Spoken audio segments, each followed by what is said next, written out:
G'day you mob and welcome to Aussie English. I am your host Pete and my objective here is to teach you guys the English spoken down under. So whether you want to sound like a fair dinkum Aussie or you just want to understand what the flippin' hell we're on about when we're having a yarn, you've come to the right place. So sit back, grab a cuppa and enjoy Aussie English. Let's go.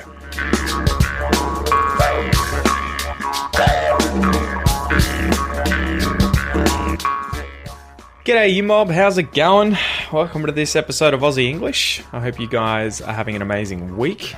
I have just opened myself a Focus sparkling nootropic passion fruit drink. So this is one of those kombucha-like drinks at Woolies. I found this, I think, by the brand Nexpa.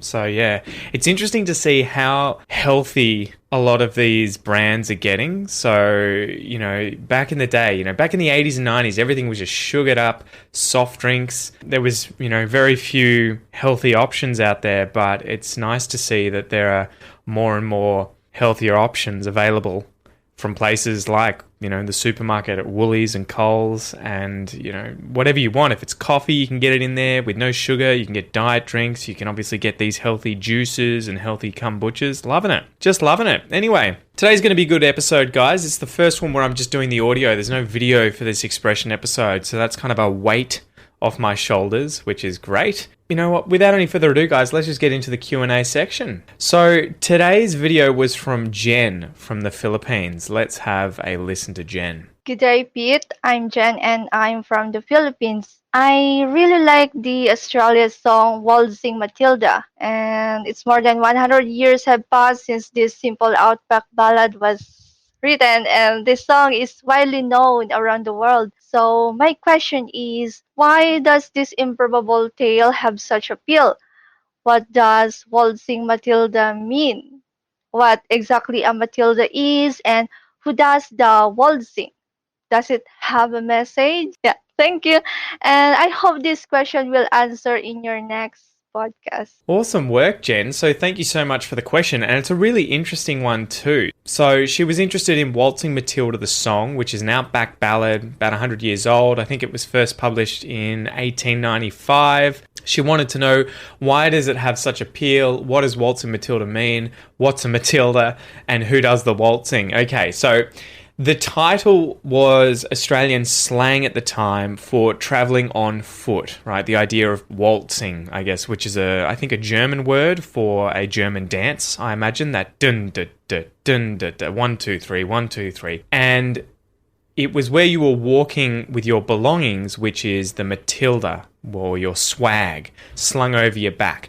So the song narrates the story of this itinerant worker, or swagman, making a drink of billy tea at a bush camp, and then capturing a stray jumbuck, or sheep, to eat. So when the jumbuck's owner, a squatter or landowner, and 3 troopers, mounted police, pursue the swagman for theft because he stole this sheep, he declares, "You'll never catch me alive," and then, tragically commits suicide by drowning himself in a nearby billabong, a watering hole, after which his ghost haunts the site. So that's the basic idea of the song Waltzing Matilda. And it was developed from a poem written by Banjo Patterson. So we've got an episode on that you can go and check out. I think we also talk about that a bit in the Aussie English Academy. So yeah, the title of the song Waltzing Matilda effectively is just a slang term from back in the 1800s for a guy, an itinerant worker, walking around with his Matilda over his back. So these swag men used to walk around the country looking for work at different farms, different locations, right? They were kind of like like a homeless tradie that was walking around looking for work. And yeah, it's just been in Australian kind of culture ever since, waltzing Matilda, waltzing Matilda. So yeah, it's a really cool song that you should definitely learn. And I think if you're to come into contact with any Aussie, they're going to know the song Waltzing Matilda. All right, so thanks, Jen, for the question. Guys, remember, if you would like to be featured on the podcast and ask me a question, you can do so at aussieenglish.com.au/ask repeat. So when you click the link, you'll see a video with instructions, and then all you have to do is hit go, and you can record the audio and or video of your own question, okay? So please submit something. Ask me about Australia, about our culture, about our history, about English, about me, whatever you want, and I'll feature you on the podcast. All right, so it's time to get into this week's news.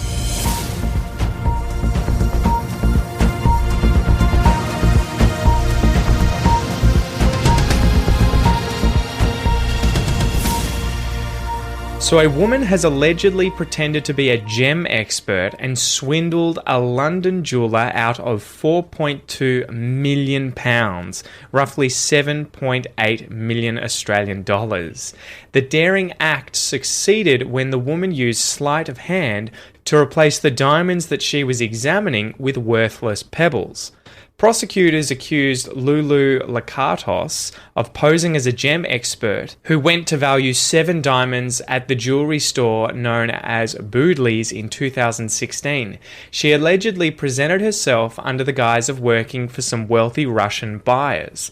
After she had checked the diamonds out and made the unnoticed switcheroo, the jewellers placed them in a bag and locked them in a vault, waiting for Ms. Lakatos's deposit to be transferred. However, as you've probably surmised, the deposit was never transferred and Ms. Lakatos had disappeared into thin air with the diamonds. The jewellers quickly cottoned on to the con when they opened up the bag that had had the diamonds in it and discovered 7 worthless pebbles. The prosecutor said, quote, "The conspiracy in which she is alleged to have played an integral and central part was one of the highest possible in terms of sophistication, planning, risk, and reward," end quote. They told of how Ms. Lakatos then made her getaway with some accomplices to France using a rental car. Lucky for the jewellers, the 2 men and Ms. Lakatos were arrested in France and extradited to the UK to face trial. Clearly evidence that crime doesn't pay. Alright, so hopefully you enjoyed that story, guys, and hopefully you see the sort of link with today's expression, sleight of hand, but we'll get into that in a little bit. First, let's slap the bird and get into today's joke.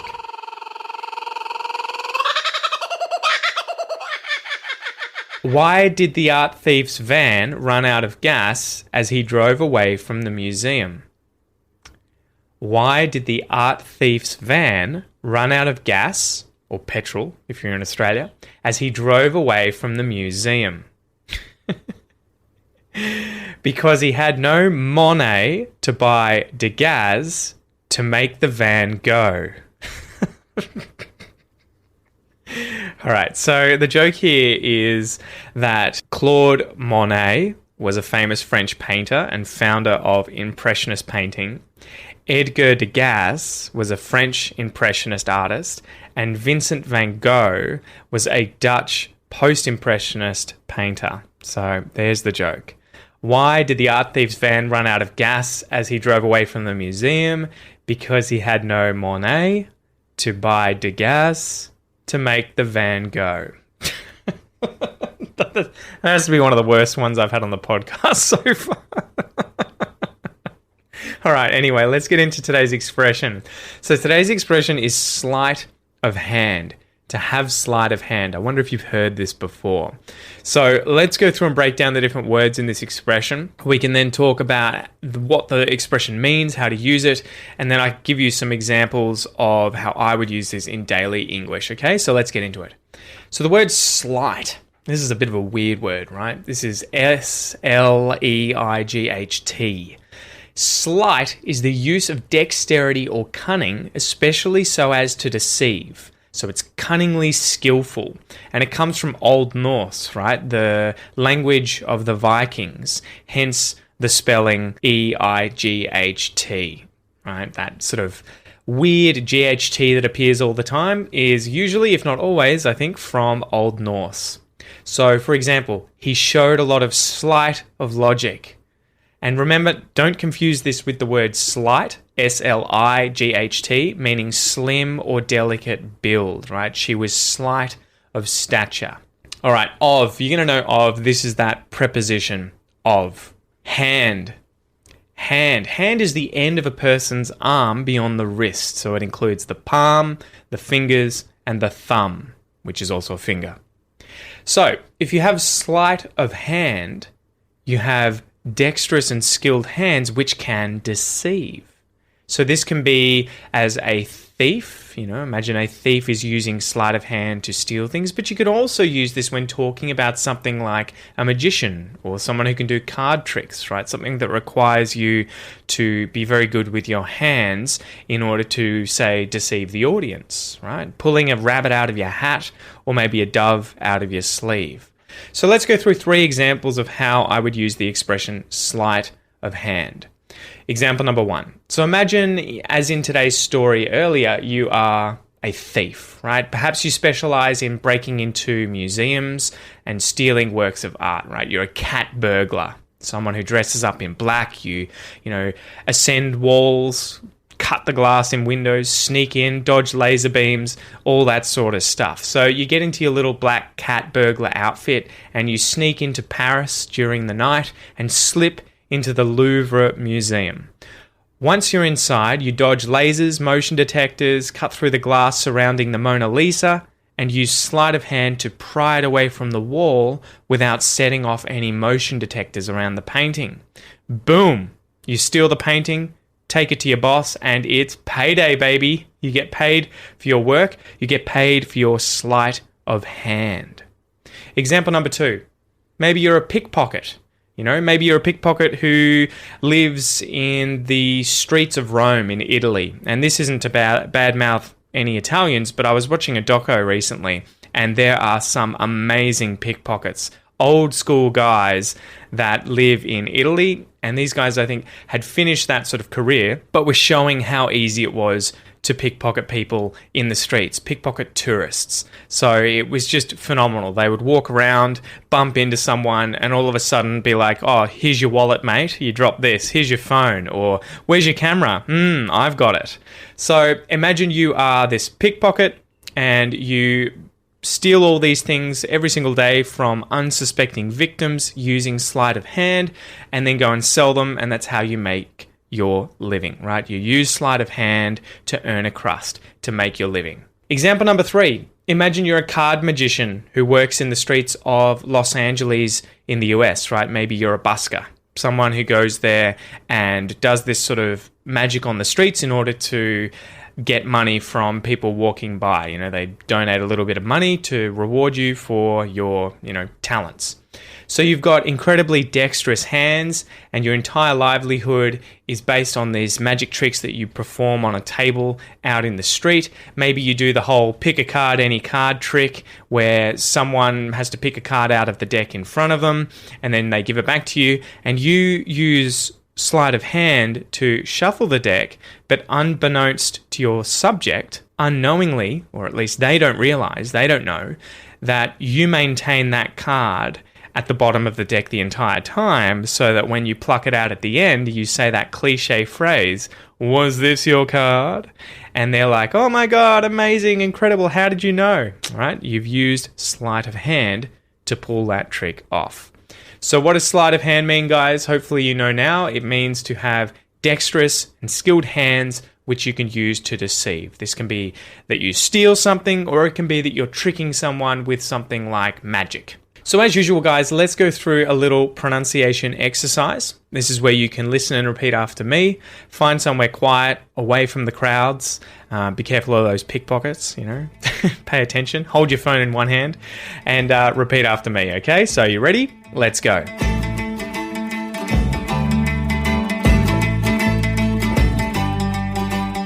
Sleight. Sleight of. Sleight of hand.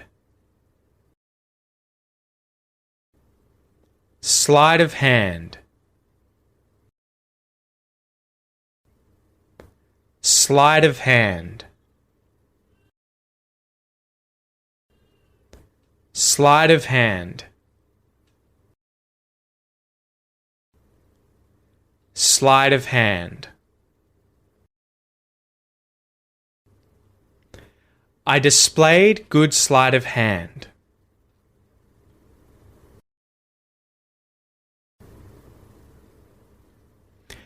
You displayed good sleight of hand.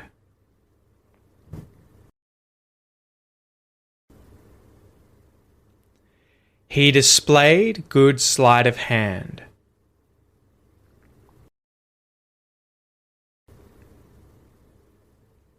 She displayed good sleight of hand.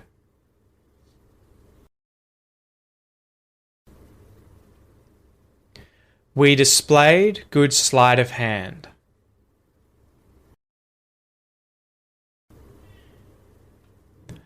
They displayed good sleight of hand.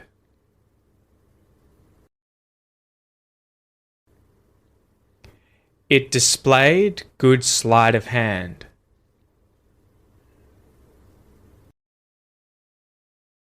Good work, guys. So there's some interesting stuff going on there pronunciation-wise. I wonder if you notice what happens to the T at the end of the word sleight when you say the phrase sleight of hand. What happens to it? Sleight of hand. I'm not saying sleight of hand. I'm saying sleight of hand. It turns into a T flap. That's because on one side you have a vowel sound, the I in the word slight, and on the other side you have another vowel sound at the start of the word of. Sleight of, slide of, slide of, sleight of hand, sleight of hand. The other thing that happens if I speak really quickly too is H deletion in the word hand. So instead of saying hand, because there's a consonant before the H at the end of, I can say sleight of hand, sleight of hand, sleight of hand. So you may notice that as well. Sleight of hand, sleight of hand. So there you go, guys. To finish up, I've got a little clip here for you, and this is from the movie The Hunter, which is a movie about a man who's sent to hunt down the last thylacine that's rumored to be roaming the wilderness of Tasmania. So the thylacine is that animal that went extinct in the early 1900s that was like a dog, but it was a marsupial. So it was from Tasmania, or at least that was the last place that it was found in Australia, in Tasmania. They went extinct because people hunted them down because they were worried they were killing their sheep.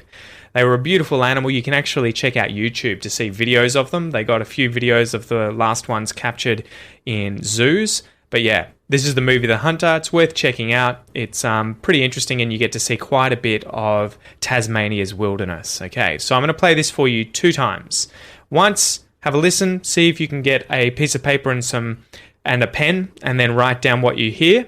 I'll play it again, see if you can correct any mistakes you've made, and then at the end, if you want to check your answer, be sure to download either the worksheet for today's episode, the free worksheet, or make sure that you sign up to the premium podcast where you'll get access to all the full transcripts of every single episode on the podcast. Okay, are you ready to go?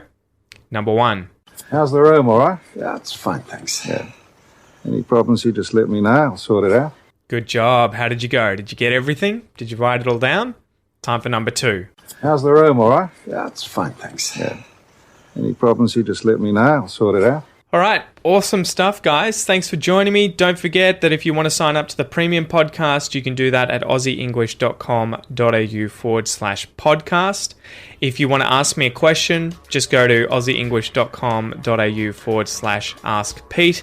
And for everything else, go check out the website. And I should mention here, guys, if you could, please do me the massive, massive favor of leaving a review of the podcast on whatever podcast app you use. This is a small gesture, but it makes a massive difference for my podcast. You know, it allows me to get in front of more eyes and find more people, or for more people to find me and enjoy my work. So if you could, please leave a review of the podcast on whatever app you're using. Yeah, it would just mean a lot to me. So thanks a lot, guys, and I will see you next time. Peace.